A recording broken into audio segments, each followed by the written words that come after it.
क्या भोपाल वास्तव में हरा हो रहा है? बिल्कुल नहीं। लेकिन यदि शहर को हरा बनाया भी जा रहा है तो किस कीमत पर?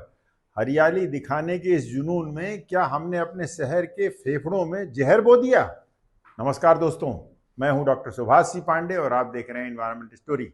आज हम बात करेंगे एक ऐसे पेड़ की जिन्हें भोपाल के स्मार्ट सिटी पार्क में हरियाली की चादर बिछाने के लिए बड़ी संख्या में लगाया गया। लेकिन क्या इस हरियाली के पीछे का छिपा एक जहरीला सच है?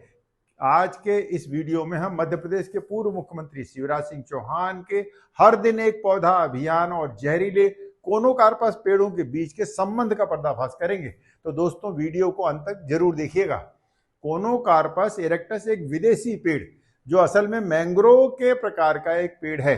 खाड़ी देशों की रेतीली मिट्टी में उगने वाला ये पौधा देखने में सुंदर, तेजी से बढ़ने वाला और झाड़ी नुमा होता है। और अब ये भोपाल की शोभा बढ़ा रहा है। लेकिन क्या सिर्फ शोभा बढ़ा रहा है या हमारे शहर की तबाही की स्क्रिप्ट लिख रहा है?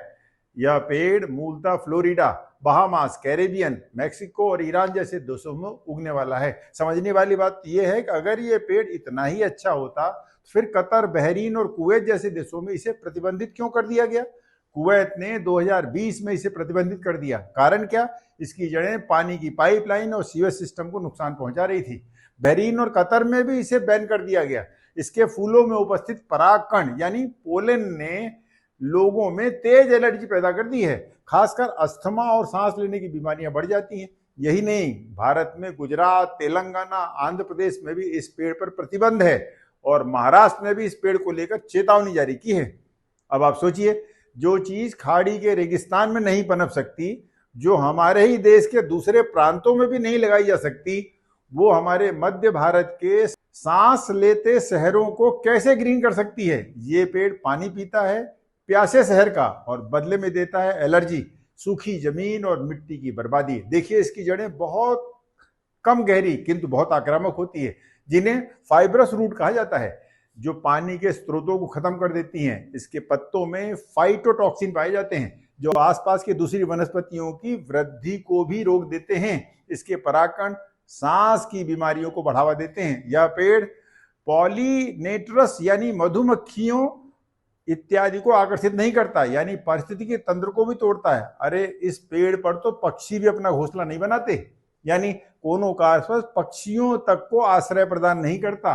2022 में कुवैत यूनिवर्सिटी की रिपोर्ट में कोनोकार्पस को शहरी परिस्थिति के लिए स्लो पॉइजन कहा गया। इसी तरह तेलंगाना के वन विभाग की इंटरनल स्टडी में बताया गया कि इस पेड़ ने स्थानीय भूजल स्तर को 10% तक गिरा दिया। तो ये पेड़ ऑक्सीजन नहीं, ग्लोबल ग्रीन वॉशिंग के प्रतीक बन चुके हैं। कोनोकार्पस पेड़ जो है ना, लोग जल्दबाजी के चक्कर में और हमेशा ये इसकी लीफ हरी रहती है, इसमें डिफोलिएशन नहीं होता, इस वजह से लगाते हैं। लेकिन इसके दुष्परिणाम हैं।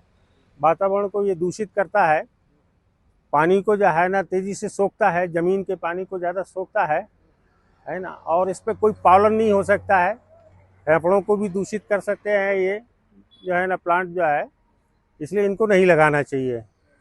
कई राज्यों में इसको जो है ना लगाने के बाद जो है ना उसको डिस्ट्रॉय किया गया है, तो कई राज्यों में निषेध किया हुआ है इस प्लांट को, कोनोकार्पस को।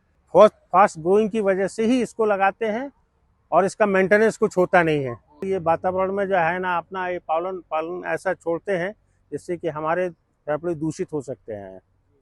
और इसलिए इसमें मधुमक्खी के लिए भी हार्मफुल है, क्योंकि मधुमक्खी भी जो है ना जो पॉलन वो लेती है, एक्सेप्ट करती हैं, वो भी उनके लिए भी ये हार्मफुल है। जनरली कोनोकार्पस पे पक्षी अपना बसेरा नहीं बनाते हैं, क्योंकि पक्षियों में एक टेंडेंसी घ्राण शक्ति होती है, तो वो समझते हैं कि किस दरख्त के ऊपर हमको कष्ट हो सकता है और उनके बच्चों को जो है ना चूजों को परेशानी हो सकती है, इसलिए जनरली उस पर कोई घोंसले नहीं बनाते। प्लांट की जो है ना वाटर सकिंग कैपेसिटी बहुत ज़्यादा होती है, जिसके रूट की उसके आसपास प्लांट जो है ना जनरली सर्वाइव नहीं करते हैं दूसरे प्लांट, और नीचे भी घास फूस ज़्यादा नहीं उग पाती है उस पौधे के नीचे। कोनोकार्पस प्लांट को जो है ना जनरली अगर लगाना है तो जहाँ सॉइल इरोजन को चेक करना है, फुट हिल्स पे लगाना है, जहाँ पब्लिक का मूवमेंट ना हो, वहाँ लगाना चाहिए। अब आते हैं असली मुद्दे पर, शिवराज सिंह चौहान और कोनोकार्पस के बीच के अप्रत्यक्ष संबंधों पर।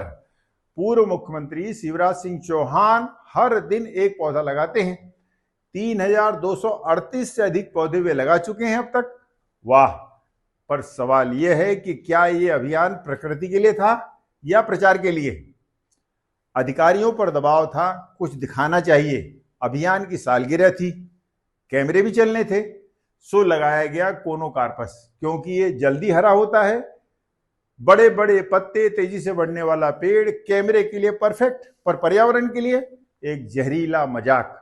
शिवराज सिंह खुद भले ही नीम और पीपल लगाते हों, लेकिन उनके अभियान को कामयाब दिखाने की होड़ में अधिकारियों ने भोपाल के स्मार्ट सिटी पार्क जैसे इलाकों में बड़ी संख्या में कोनोकार्पस खड़े कर दिए गए, ताकि हरियाली दिखे, आंकड़े चमके और नेता की तस्वीर वायरल हो। ये पेड़ नहीं, हरियाली के नाम पर हो रही पॉलिटिकल फेकनेस के स्मारक हैं। अब इसकी देखा देखी शहर के 50 से अधिक कॉलोनियों में भी बिल्डरों के द्वारा तेजी से कोनोकार्पस लगाए जा रहे हैं, जो धीरे धीरे पूरे शहर को ही अपनी गिरफ्त में लेते जा रहे हैं।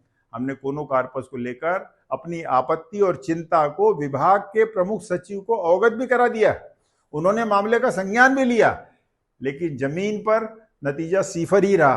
क्या हमें ये जानने का हक नहीं है कि हमारे शहरों में कौन सा पेड़ उग रहा है? क्या हरियाली सिर्फ दिखावे की होनी चाहिए या टिकाऊ और जिम्मेदार भी? भोपाल में हरियाली की एक नकली चादर बिछाई जा रही है, जो अंदर से खोखली है, जहरीली है और सिर्फ प्रचार अभियान की चमक के लिए लगाई जा रही है, जिसकी कीमत चुकाने वाला है भोपाल। क्या आपके शहर में भी कोनोकार्पस लग रहे हैं? क्या आप जानना चाहते हैं कि कहीं आपके पेड़ तो आपको जहर नहीं दे रहे? कमेंट्स में जरूर बताएं। और तमाम ऐसे सचों को उजागर करने के लिए एनवायरनमेंट स्टोरी को सब्सक्राइब करना न भूलें। धन्यवाद। जय हिंद।